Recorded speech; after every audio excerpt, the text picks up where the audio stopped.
Señoras, señores, bienvenidos a la edición. Empezamos con la actualidad de esta noche. Argelia rechaza arbitraje de la Unión Europea por presuntas restricciones comerciales y califica la medida de unilateral y violatoria del acuerdo vigente. Siria condena los ataques sionistas a Damasco y Sueida y solicita reunión urgente del Consejo de Seguridad.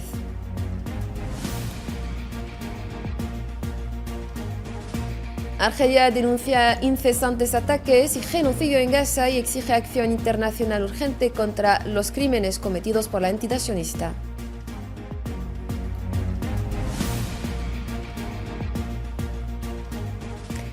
Señoras, señores, hola de nuevo. El Ministerio de Estado y de Asuntos Exteriores de Argelia y el ministro Ahmed Attaf expresó la sorpresa de su país, Argelia, ante la decisión unilateral de la Unión Europea de iniciar un procedimiento de arbitraje relacionado con presuntos o presuntas restricciones impuestas al comercio y la inversión. Esta medida fue comunicada a las autoridades argelinas por la Dirección General de Comercio de la Comisión Europea, lo que, según un comunicado del Ministerio de Exteriores argelino, constituye una violación del acuerdo de asociación vigente entre Argelia y la Unión Europea. La Dirección General de Comercio de la Comisión Europea notificó oficialmente a las autoridades argelinas su decisión de iniciar un procedimiento de arbitraje en relación con la que considera restricciones impuestas al comercio y la inversión, una medida que Argelia considera contraria al acuerdo de asociación que la vincula con la Unión Europea. En respuesta, el ministro de Estado, ministro de Asuntos Exteriores de la Comunidad Nacional en el Extranjero y de Asuntos Africanos, Ahmed Attaf, envió este jueves una carta oficial al alta representante de la Unión Europea para Asuntos Exteriores y Política de Seguridad y vicepresidenta de la Comisión Europea, Kaja Kallas. En su misiva, el ministro expresó la sorpresa del gobierno argelino ante la decisión europea, calificada como precipitada y unilateral, al poner fin a la fase de consultas y pasar directamente a un procedimiento de arbitraje, a pesar de que solo se celebraron 2 sesiones de diálogo en menos de 2 meses y que 6 de los 8 puntos en disputa estaban en proceso de resolución. La Cancillería argelina subrayó en su comunicado oficial que el ministro Ahmed Attaf destacó que el proceso de consulta se llevó a cabo en un ambiente constructivo y sereno, por lo que no hay ninguna justificación válida para la abrupta suspensión del diálogo. El ministro Ahmed Attaf subrayó que el proceso de consulta se desarrolló en un clima constructivo y sereno, lo que no justifica en ningún caso esta interrupción repentina del diálogo. En especial señaló que la parte argelina había presentado propuestas concretas respecto a los 2 puntos aún pendientes, sin recibir respuesta oficial por parte de su homólogo europeo. Asimismo, Attaf cuestionó el carácter unilateral de esta acción europea, señalando que contraviene tanto el espíritu como el texto del acuerdo de asociación, especialmente sus artículos 92 y 100. Expresó además su preocupación ante la actitud europea, que parece ignorar la existencia y autoridad del Consejo de Asociación, órgano central para la toma de decisiones dentro del acuerdo. Siempre en materia diplomática, el ministro de Estado, ministro de Asuntos Exteriores, Comunidad Nacional en el Extranjero y Asuntos Africanos, Ahmed Attaf, recibió este jueves en la sede del ministerio al ministro de Asuntos Exteriores de Asuntos Africanos de la República Árabe Saharaui Democrática, Mohamed Yeslam Baysat. La reunión brindó la oportunidad de examinar los últimos acontecimientos en la cuestión del Sáhara Occidental a la luz de los esfuerzos de las Naciones Unidas encaminados a permitir al pueblo saharaui ejercer su derecho inalienable e imprescindible a la autodeterminación de conformidad con las resoluciones pertinentes de la legalidad internacional emitidas por la Asamblea General y el Consejo de Seguridad de las Naciones Unidas, según un comunicado.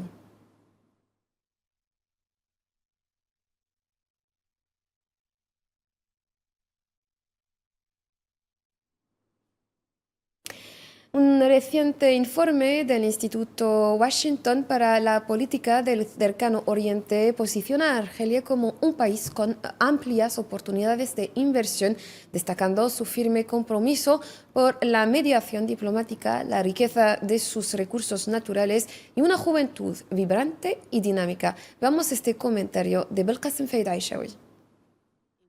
Con más de 40 años influyendo en la política económica de Estados Unidos, el Instituto Washington para la Política del Cercano Oriente subraya en su nuevo informe la creciente relevancia estratégica de Argelia en un escenario global de constantes transformaciones bajo el título Una voz a seguir en un contexto de cambios globales. El documento recomienda a Washington intensificar sus vínculos con Argelia, en particular por su rol fundamental en la estabilidad regional y su liderazgo en la lucha contra el terrorismo en la convulsa región del Sahel. La alianza entre ambos países se materializa en la reciente firma de un memorando de entendimiento con el Mando Africano de Estados Unidos, AFRICOM, que apunta a fortalecer la cooperación en materia de seguridad y antiterrorismo. Además, la destacada presencia de gigantes energéticos estadounidenses como Chevron y ExxonMobil afianza la relación económica bilateral que se extiende también a sectores clave como la agricultura, la cultura, la ciencia y la tecnología. Este fortalecimiento estratégico quedó reflejado en el mensaje enviado por el presidente Donald Trump al presidente argelino con motivo del 63º aniversario de la independencia, reafirmando la voluntad de ambos países de profundizar una alianza basada en beneficios mutuos y objetivos compartidos. Y la 44ª Asamblea General del Banco de Desarrollo Shelter Afrique, celebrada en Argel, concluyó con su llamado a aprovechar la experiencia de Argelia en el sector de la vivienda, especialmente en lo referente al uso de materiales de construcción locales y la diversificación de los mecanismos de financiación. Veamos este comentario de Belkacem Feid Aishawi. Los participantes en la 44ª Asamblea General del Banco de Desarrollo Shelter Afrique destacaron la importancia de adaptar el modelo argelino a las especificidades de cada país africano, subrayando el papel estratégico de Argelia en el impulso del desarrollo urbano en el continente. Durante el evento, el director general de construcción del Ministerio de Vivienda, Rida Bouariwa, explicó que la estrategia argelina se basa en fomentar asociaciones africanas sólidas y en lograr un verdadero impacto de desarrollo regional. Las resoluciones emanadas de esta asamblea destacan la importancia de la experiencia argelina en el ámbito de la vivienda calificada de única. Los países africanos participantes expresaron su voluntad de inspirarse de ella, adaptándola a las especificidades de cada país. Asimismo, se presentaron métodos modernos e innovadores para la financiación de viviendas, en paralelo con debates sobre el uso eficiente de los recursos locales, en la reforma de marcos legales y la diversificación de las fuentes de financiación en el sector de la construcción. El evento fue inaugurado por el ministro de Vivienda y Urbanismo de Argelia, Mohamed Tarek Belaribi, bajo el lema Autonomía y soberanía en la industria de la vivienda en África, oportunidades y desafíos. Contó con la presencia de varios miembros del gobierno argelino y la vicepresidenta de la Comisión Africana, Selma Melika Haddadi, el director gerente de Shelter Afrique, Tierno Habib Han. Cabe destacar que Shelter Afrique es una institución financiera multilateral centrada en la vivienda sostenible y la infraestructura urbana, que se transformó en Banco de Desarrollo en su Asamblea Extraordinaria del 2023. También en Argelia actualmente cuenta con 44 países africanos como miembros, además del Banco Africano de Desarrollo y la Cooperación Africana de Reaseguros. Pasamos al resto de la actualidad. El presidente sirio Ahmed al-Shara afirmó en un discurso pronunciado este jueves que la entidad sionista intentó socavar el alto el fuego y que solo la intervención de la mediación internacional evitó una escalada mayor. En sus declaraciones, al-Shara subrayó que la entidad sionista desde la caída del régimen anterior ha buscado convertir Siria en un terreno de conflicto permanente y socavar la unidad del pueblo. الكيان الإسرائيلي Esta guerra no tiene otro propósito que fragmentar nuestra patria y desviar nuestros esfuerzos hacia el caos y la destrucción. Siria no es un campo de pruebas para conspiraciones extranjeras, ni un terreno donde se ejecuten ambiciones foráneas a costa de la sangre de nuestros hijos y nuestras mujeres. El presidente sirio Ahmed al-Shara afirmó que Siria no teme a la guerra, pero antepone los intereses del pueblo al caos, subrayando que preservar la unidad nacional fue la decisión más acertada. Hemos decidido asignar a ciertas facciones locales y a los jeques la responsabilidad de mantener la seguridad en Sueida, subrayando que esta decisión surge de nuestra profunda conciencia sobre la gravedad de la situación para la unidad nacional y con el fin de evitar que el país se vea sumido en una guerra a gran escala.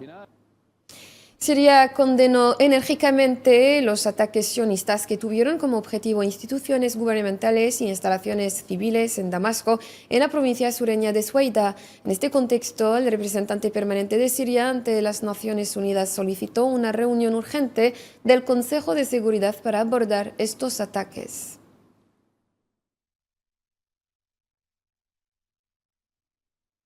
Y por su lado, el presidente de Turquía, Recep Tayyip Erdogan, declaró este jueves que su país no permitirá la división de Siria ni que se vea afectada su estructura multicultural o su integridad territorial, tras acusar a la entidad sionista de intentar sabotear el alto el fuego vigente en el país vecino, ello durante una rueda de prensa posterior a la reunión del gabinete, durante la cual Erdogan arremetió contra la entidad sionista, que calificó como un estado terrorista.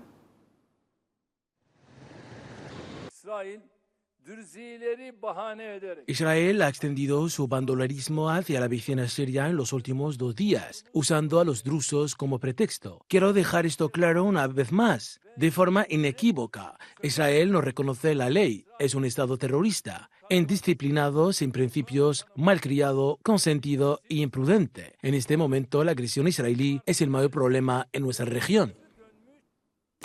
Los recientes ataques sionistas contra Siria han suscitado una enérgica condena internacional. Países como Rusia, Irán y China han denunciado lo que consideran una violación flagrante de la soberanía siria y del derecho internacional. Estas naciones instaron a la comunidad internacional a actuar con urgencia para frenar la escalada de violencia, alertando sobre el peligro real de una mayor desestabilización en una región ya marcada por la tensión.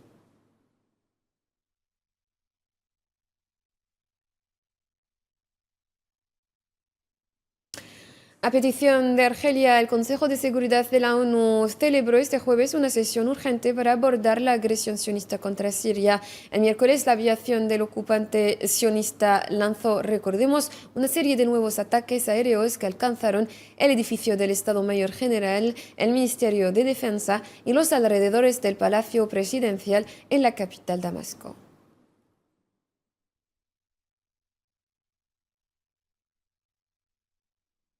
Pasamos a otro frente que ya sé que la entidad sionista ya está atacando y donde está llevando una guerra genocida desde hace más de 650 días, pues se trata de Gaza. La agresión sionista parece intensificarse aún más durante las últimas horas. Los ataques del ejército de ocupación se dirigen principalmente a las personas vulnerables, especialmente niños y mujeres, mientras que la situación humanitaria está al borde del colapso y podría llegar a un punto de no retorno. El número de muertos de esta agresión durante las últimas 24 horas reporta 94 mártires y 367 heridos. El número total de muertos por la agresión asciende así a 58.000, mejor dicho, 366 mártires y 139.974 heridos, ello desde el pasado 7 de octubre.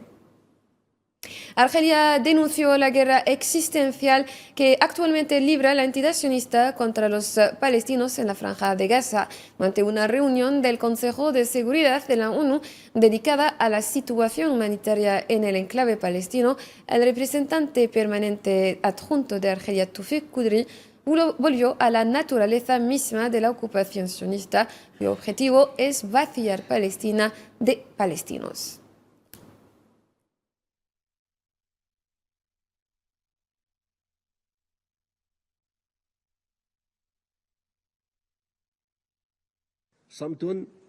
Este silencio pertenece al lenguaje del crimen, no al lenguaje de la conciencia. ¿Hasta cuándo interpretaremos la tragedia con términos fríos? ¿Hasta cuándo responderemos al asesino con expresiones de preocupación? Y describiremos a la víctima como si fuera un error. Este silencio, por más que se proteja con diplomacia, quedará registrado como testigo del crimen. Y la historia lo recordará. Usemos las herramientas que nos otorga la Carta de las Naciones Unidas y detengamos estos crímenes que ya no se ocultan a nadie.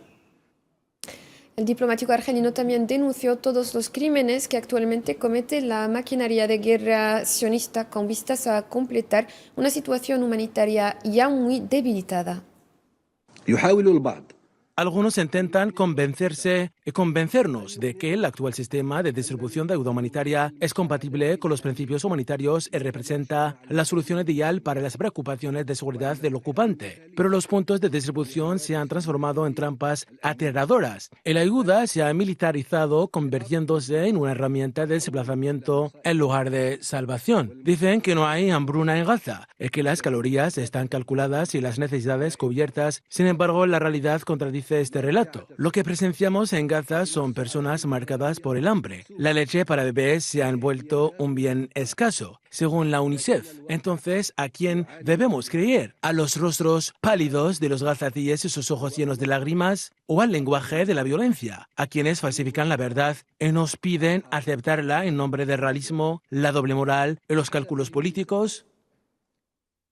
Los palestinos en la Franja de Gaza se ven obligados a tomar decisiones cruciales en una especie de ruleta rusa con una bala en casi cada recámara, es lo que declaró el miércoles Majed Bamia, observador permanente adjunto de Palestina ante la ONU en una reunión del Consejo de Seguridad de la ONU sobre la situación humanitaria en Gaza.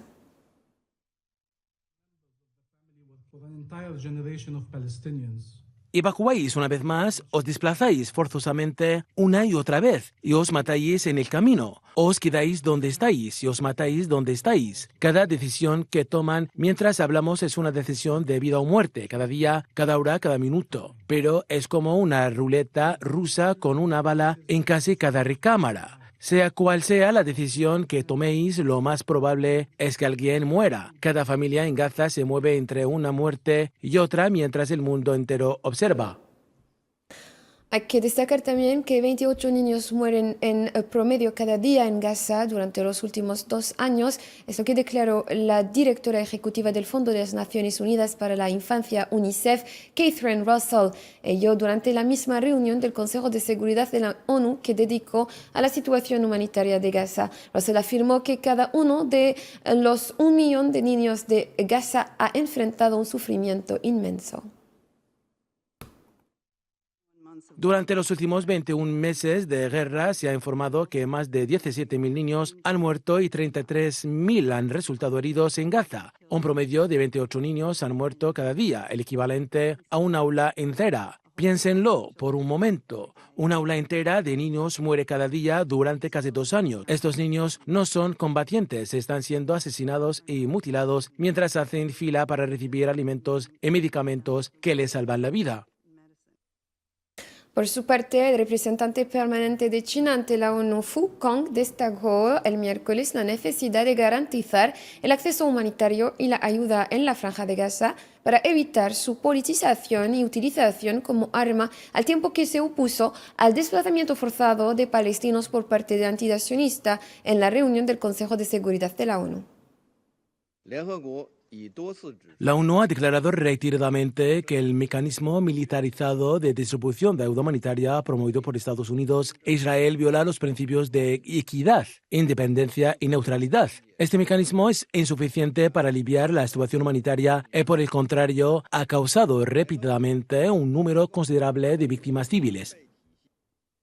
Y seguimos con el resto de la actualidad. Un gran incendio en un hipermercado en la ciudad de Al-Qut, en el sur de Irak, dejó al menos 79 personas muertas y otras 11 desaparecidas, según declararon este jueves las autoridades sanitarias de la ciudad y fuentes policiales.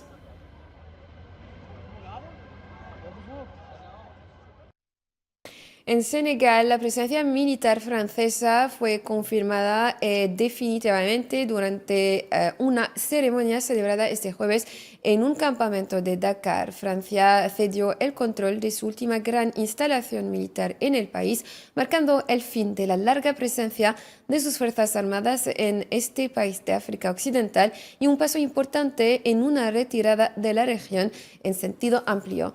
De hecho, esta retirada francesa iniciada en los últimos años se produce en un contexto de rechazo africano a la política exterior francesa y a su presencia en varios países del continente, especialmente en la región del Sahel.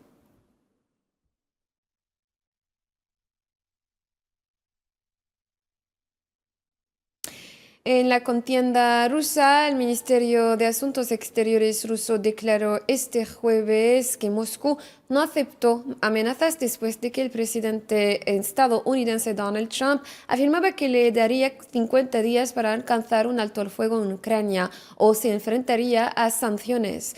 El lunes, Donald Trump anunció una postura más dura contra Rusia por su guerra en Ucrania, exponiendo el ultimátum del alto el fuego y prometiendo una nueva oleada de misiles y otras armas para Kiev.